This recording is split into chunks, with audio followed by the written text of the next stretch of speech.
Welcome back, everyone. I'm Zell, and today we're getting a look at this little guy. This is the Vouking Knives T04.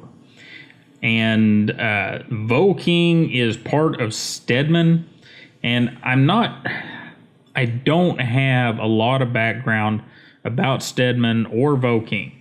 This is one of those knives that came up on my radar because of a few things that we're going to talk about right now.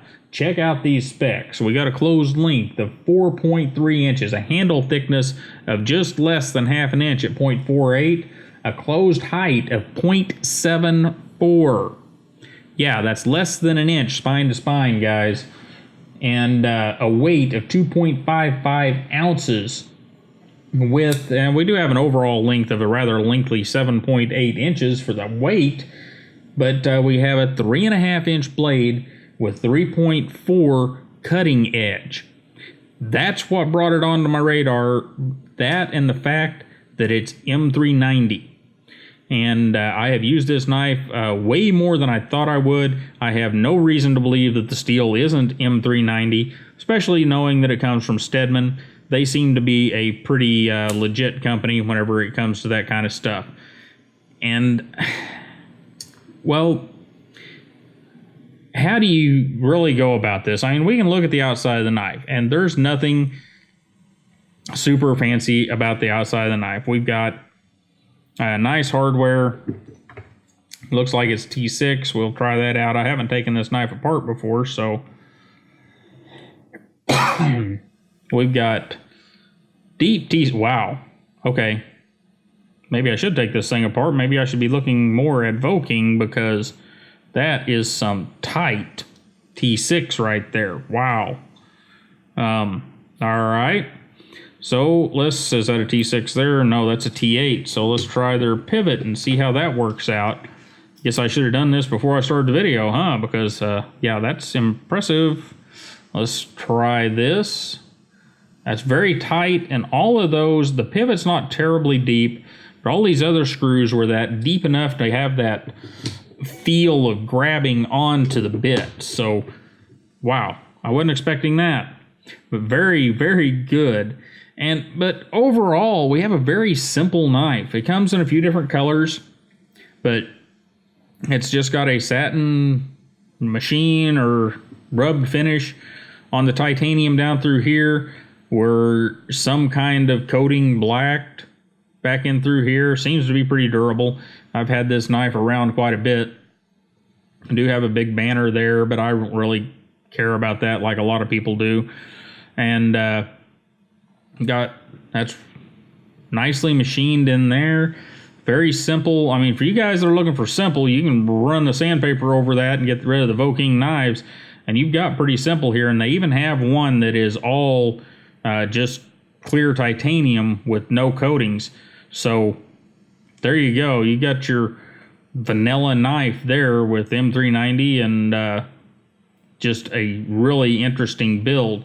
So let's get the blade out here, and we'll get a quick look at it, and then we'll do a little bit of size comparison. And we're going to try to stay in the smaller knife world for this one. We've got a Mantra.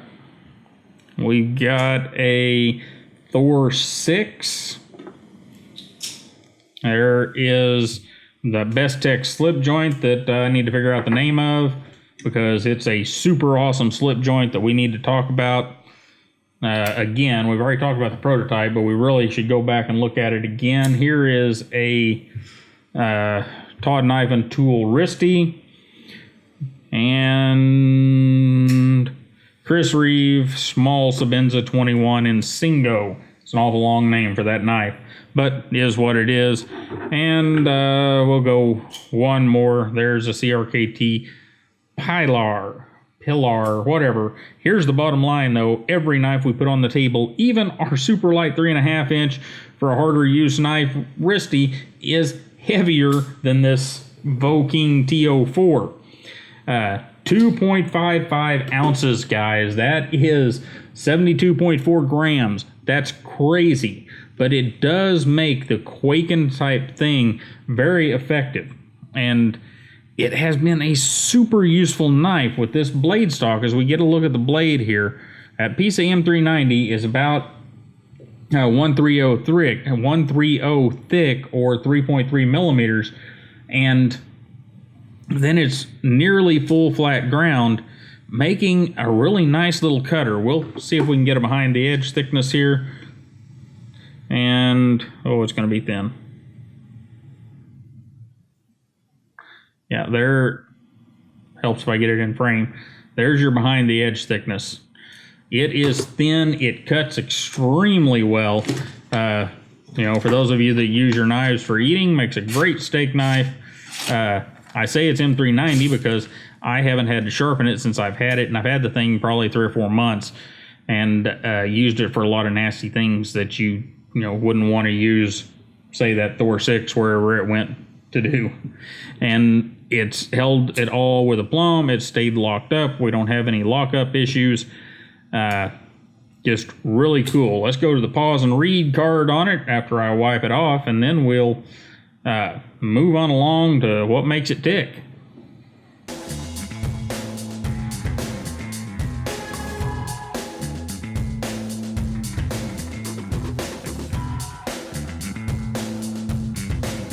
All right, guys. We're running on ceramic ball bearings. We got backing washers, all the fun stuff down in there, and ceramic detent, blah, blah, blah, blah, blah. We have a lock bar. All right. Yeah, lock bar insert with over travel stop. There's our lockup on the knife. Comes out just super, super nice. Look how well centered that guy is. And look how well that blade fits down in that handle. That is just the amazing part. If this thing had the option to carry left-handed, I would probably carry this just as much as I do my UTX 85, because this would be legal in a lot more places and just as effective and just as small and even lighter. So, there you go. Okay, so we could talk about ergonomics. Do you really want to talk about ergonomics on this knife? I mean, look at it. It's a Quakeny. You can do whatever you want with it. There's no jimping. There's no extra grippy spots. You've got a hand stop with the flipper tab, and that's about it. You can carry it, put it in your hand any way you want to. You can get up on it. You can get up on it that way. It's going to do whatever you need to do. If you're looking for something super grippy, this is not your game, because the only jimping on the knife is right there on the flipper tab, and it is not super aggressive jimping. And as you can see there, this is a fall shedding knife, and if I remember, I haven't carried it for several days, but if I remember right, whenever you carry this thing, you do need to be careful or it will guillotine you. So you want to get your thumb in there and let that get onto your thumb and then pull the blade closed, because if you do this, you end up with a cut thumb. You don't want that. As far as the hardware goes, I do not know if it's titanium or not. I have not taken any out, and I was looking for my magnet, and I don't see my magnet. I've got my magnetic tray up here. So we could pull a screw out and see if it's titanium. Real quick, we'll pull that one. There you go. So there it went.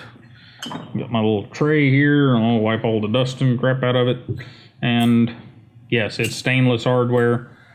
So don't get the titanium hardware, but geez, at 2.55 ounces, I don't think we need it in this case. And in fact, as good as this hardware is, I mean, all right. I was impressed with this knife before I hit play on the video, and I was trying to figure out how I was going to justify me being impressed with a knife that has a brand name that not too many people have heard of, and doesn't seem to be, I mean, you can get some of them on Blade HQ, but they really seem to be all over the place, from really cheap knives up to some $150, $200 knives, and no real rhyme or reason, and sometimes some weird design. I was really trying to justify how I was going to tell you guys that I like the knife, and now I like it even more. So the only thing I would ask for, as you know, we do these what would Zell do different things. The only thing I would ask for from Stedman and Vouking on this knife is, you know, you could take the big Vouking thing off there and put your little, there's a logo that's right here, which is, it's an okay logo. And that says M390 and T04 over there, all real small, nice, and out of the way on the knife. But you could take the big Vouking thing and put your logo right there and be done with the big letters on the deal and make this thing where it'll go on the other side of the knife. And then this thing would be basically perfect. As a left-hand knife, this would be nearly perfect. As it is, I'm not going to carry it the wrong way left-handed because I'm not going to stick my hand down in there and get my hand all cut up because because my seam got on it and ended up opening it. But I wish I could. I really, really do. But guys, this has been the Vouking T04. And I don't want to say that I like it so much because, you know, it's one of those brands that's one of those, well, I don't know. But we know it came from Stedman, and Stedman can be fairly well trusted. So, yeah, I guess I'm just going to say it. It really has been one of the more impressive knives to go across my desk. And it's not impressive because the finish is perfect or any of those things. It's impressive because of how it's put together and the design. And that somebody actually made a Quakeny that has a good stop on it and has a great action and is so light but so well built.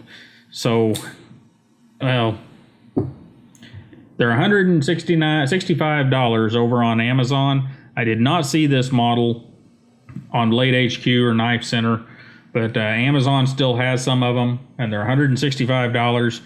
And if you like gentleman's knives, I would suggest you just run over and get one because it's a lot better knife than its price tag. It's a lot better knife than I expected whenever I ordered one. So I'm going to leave it there, guys. Don't forget to like, share, and subscribe, and click that little bell button so you don't miss anything we do here on the Ozark YouTube channel. And guys, have a great day, and I'll see you next time.